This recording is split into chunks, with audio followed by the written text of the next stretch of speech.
আমরা কভার করেছি। আলোচনাগুলো আমি যদি ভাগ করি তাহলে কিন্তু এখানে বাংলাদেশের শ্রম ইস্যুতে যা যা আলোচনা হওয়া দরকার এবং শ্রম ইস্যুর সাথে সম্পর্কিত রাজনীতির যে বিষয়গুলো আলোচনা হওয়া দরকার সবই আলোচিত হয়েছে। আমি ওই বিস্তারিত আর আলোচনায় যাব না এবং পরিবেশটা ওরকম না। আমি খুবই দুঃখিত মোয়াজ্জেম ভাই যে আপনার আলোচনায় ডিস্টার্ব হয়েছে। হ্যাঁ, তারপরে মোয়াজ্জেম ভাই যখন কথা বলে আমরা তো সবাই শুনি যে তার তথ্য দিয়ে তার একটা তথ্যই যথেষ্ট আমাদের এই আলোচনাকে এগিয়ে নিয়ে যাওয়ার জন্য। যে শ্রম মন্ত্রণালয়ের বাজেটের টাকার অঙ্কে পরিমাণ বাড়লো, আনুপাতিক হারে কমেছে, যদিও শ্রম মন্ত্রণালয়ের কাজ বেড়েছে, কাজের ব্যাপ্তি বেড়েছে। আমি জাস্ট কিছু রিপিট করি আপনাদের আলোচনা। বিশেষ করে পেপারটা বাজেট নিয়ে আলোচনা হলো, পেপারটা একদম মানে জীবনের কিছু চিত্র ছুঁয়ে গেছে শ্রমজীবী মানুষের। এই জন্য পেপারটাকে ধন্যবাদ জানাই। পেপারটা দেখলেই বুঝবেন যে আমাদের অবস্থা আমরা কোথায় আছি। তারপর তো আপনারা আলোচনা করেছেনই সবাই যার যার মতো, একদম মেডিকেল কলেজের অবস্থা থেকে শুরু করে নির্বাচন পর্যন্ত। একটা জিনিস তৌহিদ ভাই একটু বলেছিলেন, বিস্তারিত করলে আরও ভালো হতো। সেটা হচ্ছে যে 18 বছর যাবত যদি আলোচনা করি আমরা, তাহলে আগাচ্ছি না কেন, হচ্ছে না কেন, কারণটা কি? এইটা আসলে আমাদের মূল্যায়ন প্রথম করা দরকার। কারণ আমি মনে হয় 10 বছর ধরে অংশগ্রহণ করতেছি। আমার মনে আছে আমি যখন ইন্ডিয়ায় ছিলাম তখন একবার অনলাইনেও মনে হয় ইসমাইল ভাই আমার যোগদান করাইছিল।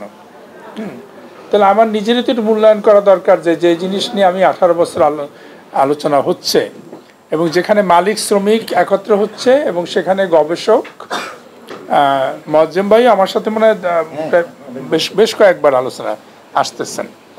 তাহলে সিপিডি আসতেছে, বিলস আসতেছে, আপনার ইন্ডাস্ট্রি ওয়াল, ট্রেড ইউনিয়ন সবাই আসতেছে, অনেকে রক্তও দিতে চাচ্ছেন। তারপর এটা 18 বছর আসছে, আর 18 বছরের কিন্তু সব সরকার। কারণ আমার এই এখনকার সরকার, তার আগের সরকার, তার আগের কেয়ারটেকার সরকার, তার আগের রাজনৈতিক সরকার 1 বছর পেয়েছে নিশ্চয়ই, তাই না? তাহলে সমস্যাটা কোথায় এটা জানা দরকার, আমাদের বোঝা দরকার। এই জন্য আমি প্রথমে ইসমাইল ভাইকে অনুরোধ করব 4-5 জনের একটা মিটিং ডাকেন যারা আমরা এই আলোচনাটা আসি। আমি খুব সিরিয়াসলি নিতে চাচ্ছি, কারণ 18 বছর আলোচনা করতেছি এবং আলোচনাটা অনেক ব্যাপ্তি অর্জন করেছে এবং করতে বাধ্য। কারণ বাজেট কোনো নিছক অর্থনৈতিক দলিল না। বাজেট একটা দেশের, একটি জাতির, একটি সরকারের, একটি সমাজের রাজনৈতিক, দার্শনিক, সামাজিক উন্নয়নের প্রতিচ্ছবি।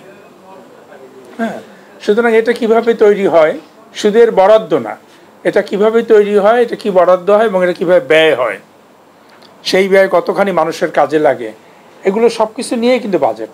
আমরা শুধু বলবো বরাদ্দ বাড়াতে, আর একটা ভুল হবে কিন্তু। বরাদ্দ 15%, 20% হলো, সেটা যদি আমাদের আমলাতান্ত্রিক বেতন ভাতাই চলে যায় তাহলে কিন্তু, বা আপনার গাড়ি কেনা এবং গাড়ি ব্যবহারে চলে যায়, তাহলে কিন্তু হবে না। এটি একটি, আমি অনুরোধ করবো যে একটা মূল্যায়ন হওয়া দরকার। যে আমাদের কি তাহলে এই যে পথ চলায় কোনো সমস্যা আছে কিনা, আমরা কি পরিবর্তন হওয়া দরকার কিনা করাই, এটা একটা অনুরোধ। আর একটা অনুরোধ হচ্ছে, খুব চমৎকারভাবে এখানে বুঝতে হলে যদি বাজেট সংক্রান্ত দাবিটাই তুলতে হয়, শুধু বাজেট নিয়ে তো আর দাবি হবে না। আমাদেরকে একটা বাজেট কেন্দ্রিক যে আপনার সমস্ত অর্থনীতির বরাদ্দের সাথে তো মৌলিক অধিকারের সম্পর্ক আছে আমার, যে আমি রাষ্ট্র কতখানি আমার মৌলিক অধিকারগুলো নিশ্চিত করতেছে, রাষ্ট্র কতখানি এই রাষ্ট্রকে একটা কল্যাণমুখী রাষ্ট্র করতে চাচ্ছে, আমার নাগরিক অধিকার নিশ্চিত করতেছে, এগুলো সব মিলিয়ে তো বাজেট হবে।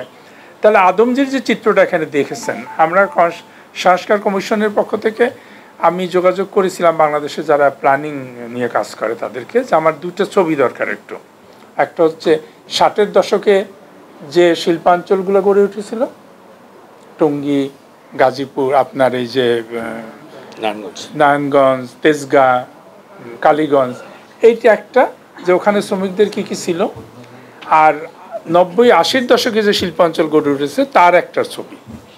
এবং এই দুটোর কারণে শুধু শ্রমিকদের নাগরিক মৌলিক অধিকারের কি কি ক্ষতি হচ্ছে, তো অধিকার লঙ্ঘন হচ্ছে, এটা সামগ্রিক বাংলাদেশের উৎপাদনশীলতা, সামাজিক যে উন্নয়নে, সামাজিক উন্নয়নে, সামাজিক সম্পৃক্ততায় কোথায় কোথায় ক্ষতি করতেছে। যে মেয়েটা আশুলিয়ায় কাজ করে, তার বাচ্চা থাকে আপনার গ্রামে। কারণ আমরা দেখি, আমি আশুলিয়ায় গিয়েছি, শ্রমিকদের সাথে বসেছি, তো শ্রমিকরা বলেছে কিছুক্ষণ থাকেন, আপনি মাইকিং শুনবেন বাচ্চা হারানোর। এক 2 নম্বর হচ্ছে রাখবো কোথায়, রাখার তো জায়গা নেই। কারখানায় কারখানায় যদি চাইল্ড কেয়ার থাকেও আমি নিব কিভাবে, প্রতিদিন কে আনা নেওয়া করবো, আমার কিশোরী মেয়েটাকে কোথায় রেখে যাব। সুতরাং আমাকে গ্রামে রাখতে হয় অথবা মাদ্রাসায় দিতে হয়, ছোটো ছোটো যে মাদ্রাসাগুলো দিতে হয়। তাহলে সামাজিক অবস্থা এই যে নগরের পরিকল্পনার সাথে কিন্তু অনেক কিছু যুক্ত, শুধু একটা জিনিস না। তাহলে এই দুইটা একটা তুলনামূলক চিত্র আমি দিতে চেয়েছিলাম, আমরা পারিনি, আমাদের পেশাদাররা দেয়নি আমাদেরকে, কিন্তু উল্লেখ করেছি আমরা। আমি জানি না আপনারা পড়েছেন কিনা রিপোর্টটা, আমরা উল্লেখ করেছি যে 60-এর দশকে বেশি লাগবে না, 50 বছর আগে যেটা হয়েছে সেইটাই করেন শ্রমিকদের জন্য। আপনারা অনেক উন্নয়ন করেন, আমাদের কোনো অসুবিধা নেই। আপনারা ওই তাবুওয়ালা গাড়ি থেকে প্যাজেরোতে আসছেন এখন নাকি, প্রাডো না, মানে প্রাডোতে আসছে। হ্যাঁ, আমরা তো ত্রিপলওয়ালা গাড়িতে চড়তাম, যাদের সরকারি কর্মকর্তা ছিল আমাদেরই। তো আপনারা করেন, কিন্তু আমাদের 60-এর দশকে যেগুলো ছিল সেগুলো দেন। তাহলে এই আমি খুব ধন্যবাদ জানাই যেখানে আদমজির চিত্র তুলে আনছে, যে একটা শিল্পাঞ্চলের পরিবর্তন হয়েছে, বলা হচ্ছে সেখানে 70,000 মানুষ কাজ পেয়েছে, কিন্তু সেখানে শ্রমিকদের সব কিছু দখল হয়ে গেছে আইন শৃঙ্খলা রক্ষাকারী বাহিনীর দ্বারা। তার মানে এইখানে কিন্তু একটা বড় রহস্য আছে। আমি একবার আমাদের খুব ঘনিষ্ঠ যারা ছাত্র জীবনের